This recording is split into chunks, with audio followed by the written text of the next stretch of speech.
All right, thanks for tuning into the channel today. We're going to continue to respond to provisionist claims.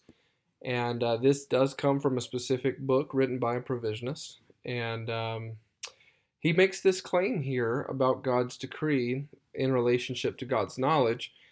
And so what we're going to do is we're going to do a second video on God's decree, and we'll probably need a third, maybe even fourth, as it relates to some of these claims.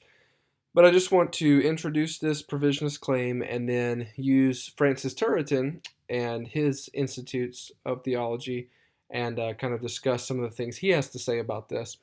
But the provisionist claim here is, quote, "In logical order, it is perfectly reasonable to believe that libertarian free will precedes God's foreknowledge, and so is therefore not limited by it. It is completely acceptable to believe that God just knows what every one of our libertarian free will choices will be. So God knowing the future is nothing like the certainty that comes from determinism, where the logical order is God's choice, and then God's knowledge of all events and decisions."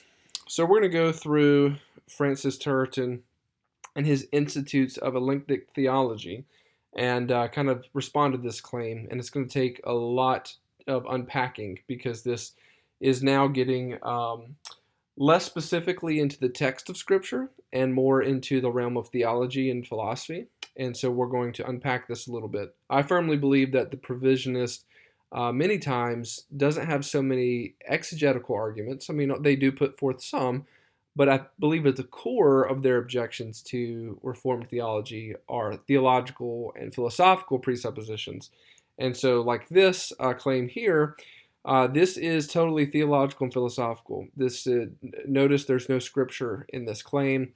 This is kind of something that falls certainly within the realm of theology and taking those logical deductions from scripture. So let's do a little bit of theology, starting with Turretin here in his Institutes. And he says, do all things fall under the knowledge of God, both singulars and future contingencies? And we affirm against Socinus, so against the Socinians, Turretin says, yes, all things fall under the knowledge of God, singulars and future contingencies. And so Turretin goes on to discuss the mode and object of God's knowledge. And so the mode is that his knowing all things perfectly, undividedly, distinctly, and immutably. And sorry there shouldn't really be a space between that. It got messed up when I copied that over from Turretin. But God knows all things perfectly, undividedly, distinctly, and immutably. He knows them perfectly because he knows all things by himself or by his essence, not by forms abstracted from things, as is the case with creatures, both because these are only in time with the things themselves.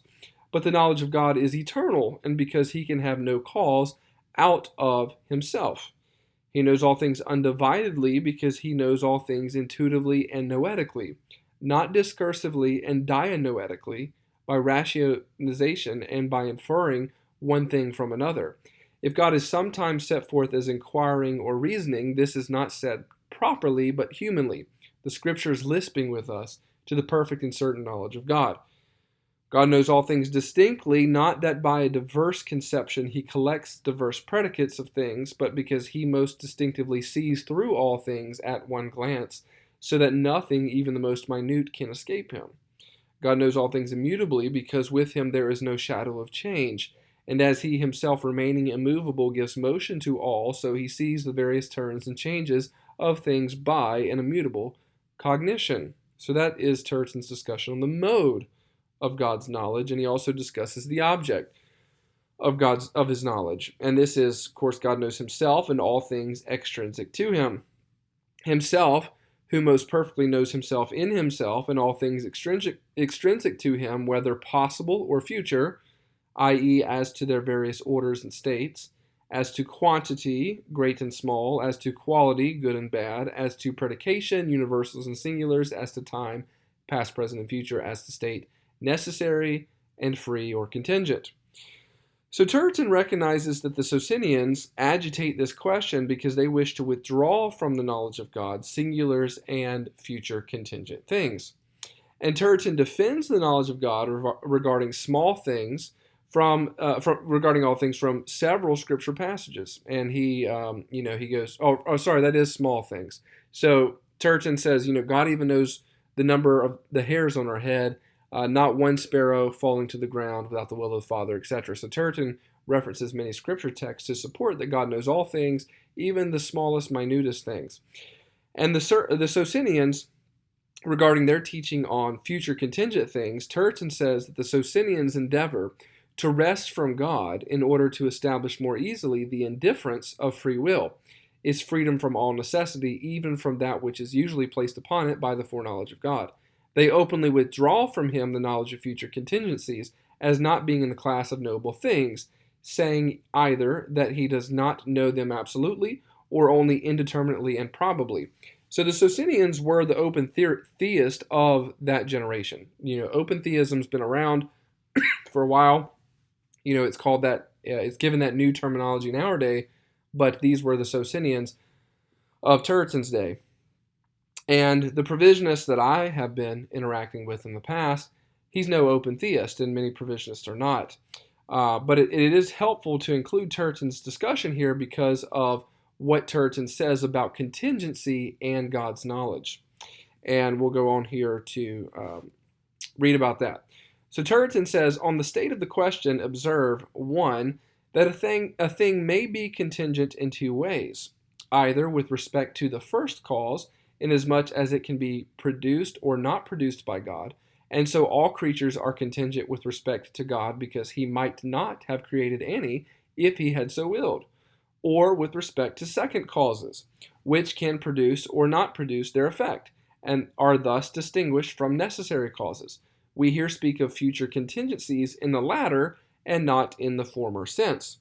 So Turretin's discussing secondary causes, and these would be, like the future actions of men. He's discussing these primarily when he says a thing can be considered either as to the certainty of event or as to the mode of production. A future contingent thing implies both. For as future, it signifies the certainty of event, but as contingent, the mode of production. It has the former from the decree of the first cause, the latter from the constitution of the second cause. So Turretin is saying what I've been saying over and over in these videos and on my channel is that God's decree renders something as future, that is, as certain. It will happen in the future. The mode of production is contingent as it depends on the will of the creature, the secondary cause. He says, thus the question is whether things not any whatsoever and having a necessary cause, for there is no doubt as to these, but contingent, which have a free cause, and indifferent, the adiaphoron, not logically as to the first cause, in which sense even the most necessary things are contingent, since they can be and not be, but physically, as to the contingent second cause, fall under the infallible knowledge of God, not as knowing them only indeterminately and probably, but determinately and most certainly. This the Socinians deny, we affirm. So Turretin is summing up his argument. God infallibly knows as certain the future contingent second causes. He defends this with several scripture citations, and provisionists, they may often agree that God knows all things, including future contingencies. Turretin goes on to say, he adds, however, we say they are knowable not in themselves determinately, but in the decree of God. That's very important to distinguish here. He says, they are knowable not in themselves determinately, but in the decree of God. Known unto God, says James, are all his works from the beginning of the world, Acts 15:18. And Turretin goes on to say, if all works, therefore, also the free and contingent, if known from eternity, therefore also the future. Nor ought it to be said, A, that the reference here is not to every work of God or of men, but to that of which James was speaking, the calling of the Gentiles.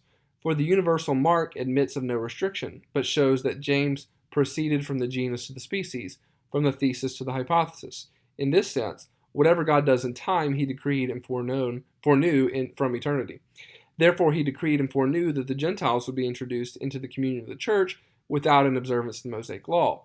And B, that it refers to works which are and not to those which neither have been nor are nor will certainly be, such as future contingencies are.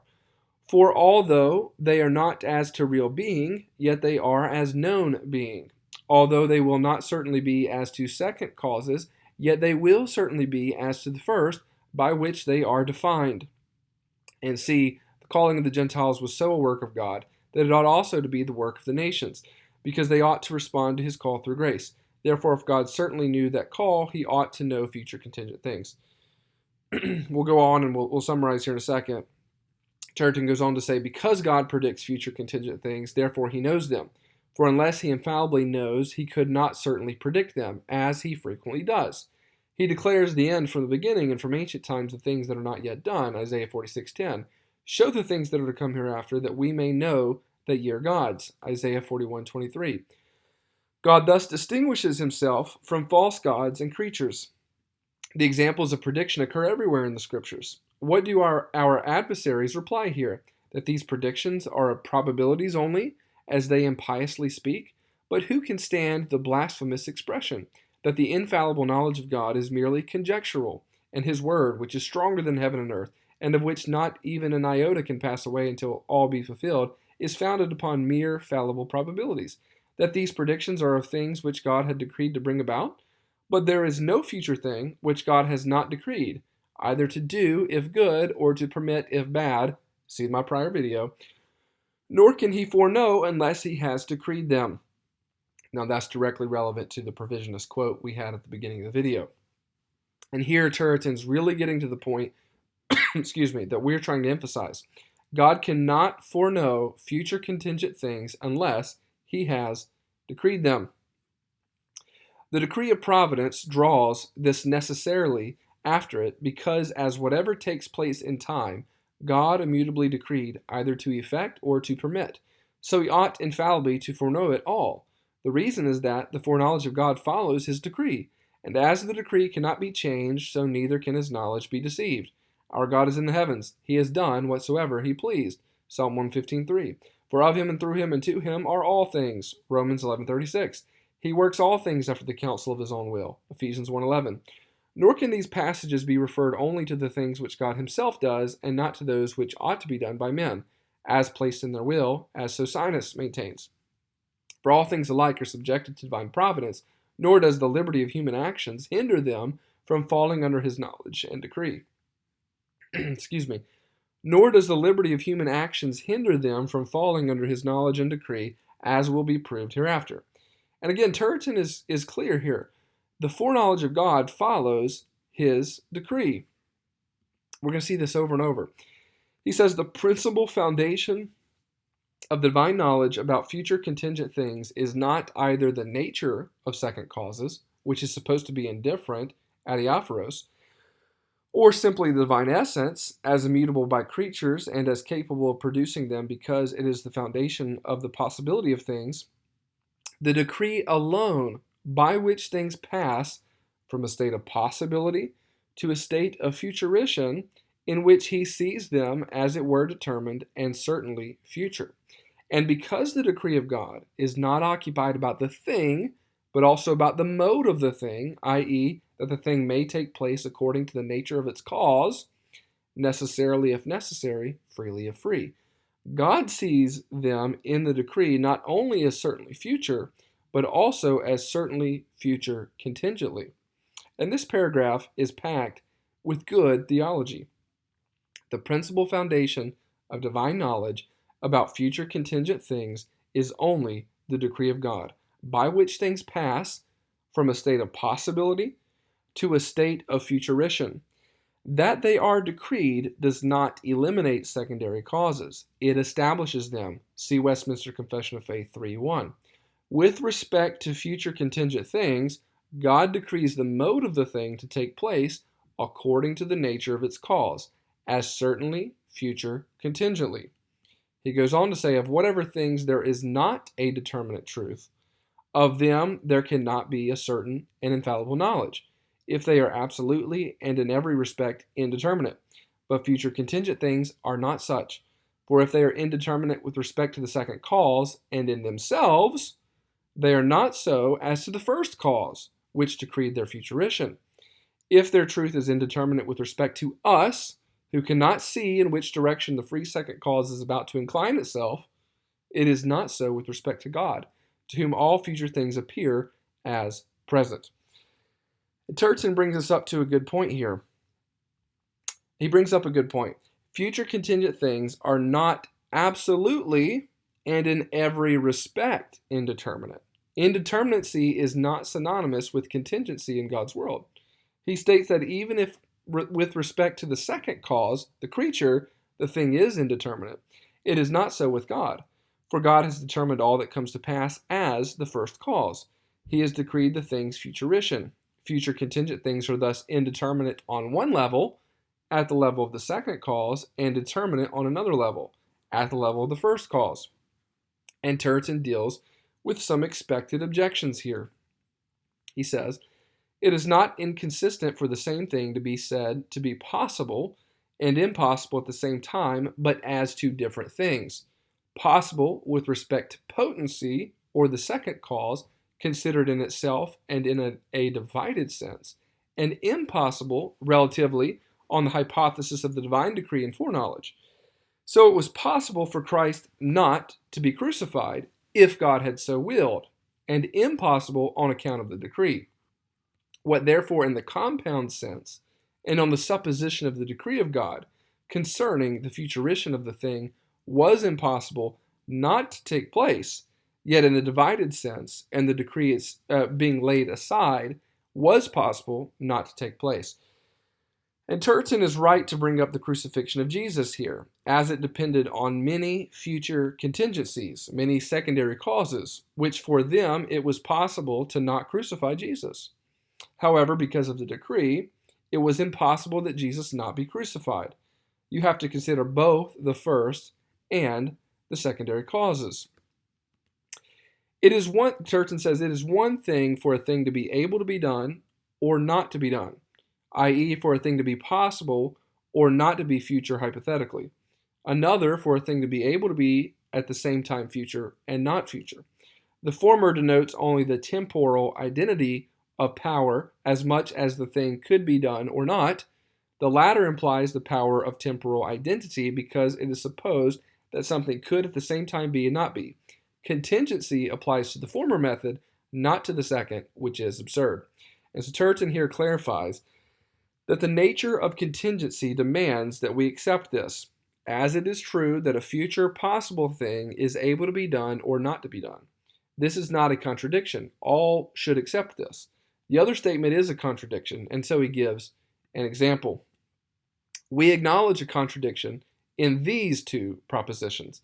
The man is about to walk, and he is not about to walk, but not in these. The man is about to walk, and he is able not to walk. The first speaks of the truth of futurition, the latter of the truth of possibility. And this is just a very simple but brilliant example that Turretin gives. With regard to the futurition of man's actions, of this man's action, it is certain that he is about to walk. With regard to the contingency of the man's action, he is able to not walk. Well, let's move on to a biblical example. Adam is certainly about to fall, and Adam is able not to fall. The former speaks of the futurition of a thing from the decree, the latter of the possibility of a thing from the disposition of the second cause. So future certainty does not remove the mode of secondary causes. God has decreed that things may take place according to the nature of its cause, i.e., freely if free, necessarily if necessary. The fall was freely caused by Adam, and the futurition of the fall was made certain by the decree. Turretin states, the infallibility and certainty of the event does not take away the nature of the contingency of things, because things can happen necessarily as to the event, and yet contingently as to the mode of production. If there is granted a prescience of future contingent things, all things would take place necessarily by necessity of consequence, by the necessity of infallibility, not by the necessity of the consequent and absolute. Therefore, there remains always this distinction between necessary and contingent things. The former have an intrinsic necessity because they arise from necessary proximate causes and are such in themselves, while the contingent, although having an extrinsic necessity by reason of the event, yet in their nature take place by contingent causes. Now, that was a mouthful, and some clarification of terminology is needed here. I got another slide here on the necessity of the consequence and the necessity of the consequent. This is probably something that most listeners are not very familiar with, so pay attention here because this is very helpful to understand. A necessary proposition is a proposition that could not possibly have been false, whose negation is impossible, as this would entail a contradiction in reality. Think about 2 plus 2, it has to equal 4. And a contingent proposition is a proposition that is not necessarily true or necessarily false, i.e., its negation does not entail a contradiction in reality. Bob doesn't have to wear a blue shirt, for example. So the consequence is that which follows something on which it depends, that which is produced by a cause. The consequent is the logical second half of a hypothetical proposition. For example, the logical proposition, if P, then Q. So the necessity of the consequence equals contingent necessity. The necessity of the consequence equals a contingent necessity. So here's an example. If I marry Sophia, then Sophia is my wife. This is contingent, i.e., it is not the case that I am necessarily married to her. I could marry someone else. The consequence is Sophia being my wife. It follows something on which it depends. It is produced by a cause, which would be me marrying her. The necessity of the consequent is something that's absolute necessity. For example, it is necessary that Sophia is my wife, or more simply, Sophia is my wife. That's just the consequent. It's that second half of the statement there. And this is absolute. So if you want to think about it like this example here that I'm scrolling over, if you get rid of this first part, if I marry Sophia, and you just include this last part of the proposition, Sophia is my wife, that's the necessity of the consequent. This is an absolute statement. And back to Turretin here. If there is granted a prescience of future contingent things, all things would take place necessarily by necessity of consequence, by the necessity of infallibility. So in other words, if we believe that God knows all future contingent things, all things take place necessarily by necessity of consequence. God knows the thing as future, certainly, but contingently as free. God knows, and going back to our example, that I will marry Sophia, but it is possible for me to not marry Sophia. There's nothing absolutely necessary, think 2 plus 2 equals 4, about me marrying Sophia. It is not true by definition, i.e., it's not the necessity of the consequent. Stated another way, the necessity of the consequence is a logical conditional necessity, where if the antecedent, the cause, and the premise is true, the consequent, or the effect and conclusion, must follow, though the consequent is not necessary in itself. It focuses on the validity of the logical link, if A, then B, rather than the absolute necessity of the outcome, B itself. If God knows something will happen, then it will happen. This is about logical certainty. It means the event is infallibly certain, but it does not describe how the event happens. This is just Turretin, another way to state the same truth that we've been saying, that God can decree the future fruition of a thing, and also the mode of its affecting, it can be contingent, through second causes. Back to Turretin here. He says, therefore, there remains always this distinction between the necessary and contingent things. The former have an intrinsic necessity because they arise from necessary proximate causes and are such in themselves, while the contingent, although having an extrinsic necessity by reason of the event, yet in their nature take place by contingent causes. Again, a thing is necessary when it arises from necessary proximate causes. A thing is contingent when it takes place by contingent causes. Turretin goes on to say the freedom of the will is indeed overthrown by a physical and coactive necessity. which is at variance with the formal reason of liberty, but not by a hypothetical necessity and of the infallibility of the event. For the same thing in this respect can be both free and necessary. Hence, although men's actions may be free, because done spontaneously and by a previous judgment of reason, they do not cease to be necessary with respect to the divine decree and foreknowledge. Now, the foreknowledge of God implies indeed the infallibility of futurition and of the event, and the necessity of consequence, and yet does not imply coaction or violence, nor take away from the will its intrinsic liberty. Again, see Westminster Confession of Faith 3:1. And as we have said, in several different ways already, God's decree and foreknowledge make events certain, but they do not change the way those events happen. Necessary things happen necessarily. Contingent things happen contingently. The certainty lies in the outcome, not in the mode of causation. The Reformed affirm a hypothetical necessity, i.e., free and contingent actions at the level of second cause that are nevertheless certain and infallibly future. We affirm the necessity of the consequence, i.e., the outcome is not necessary in itself, but depends on contingent causes. Things that come to pass, for example, the future events of man's choice, are both free and necessary. Free with respect to the mode. These are actions done spontaneously and by a previous judgment of reason. And necessary with respect to the decree and the foreknowledge of God. Turretin says, when God conceives future contingent things as certainly future, he does not conceive of them otherwise than they are, but he knows them relatively to the decree as necessarily about to take place and determinate, which relative to their cause he knows as indeterminate and contingently future. Therefore God foreknows them both in himself and in his decree as the first cause, and so they are necessary on the account of the immutability of the decree and the infallibility of foreknowledge. And God foreknows them in the second causes, on which they proximately and immediately depend, which are per se indefinite, and so they are contingent things. God knows things relative to the decree as necessary, and as relative to their cause as indeterminate and contingently future. There are two levels of cause, the first and secondary. The first cause, God's decree, renders the futurition of an event certain. The second cause, human choice, describes the mode of causation, i.e., that it takes place according to the nature of its cause, in this case, freely. And this is our conclusion, a prelude to the next video.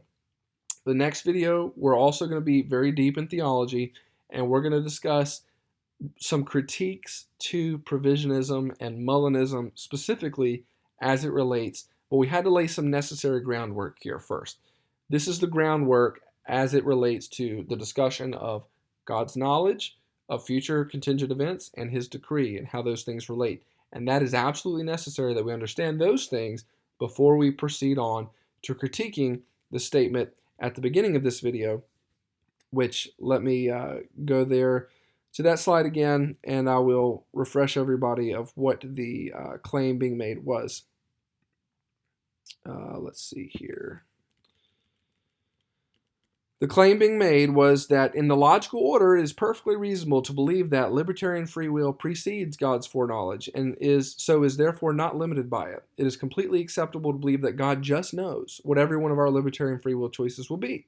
So God knowing the future is nothing like the certainty that comes from determinism, where the logical order is God's choice and then God's knowledge of all events and decisions.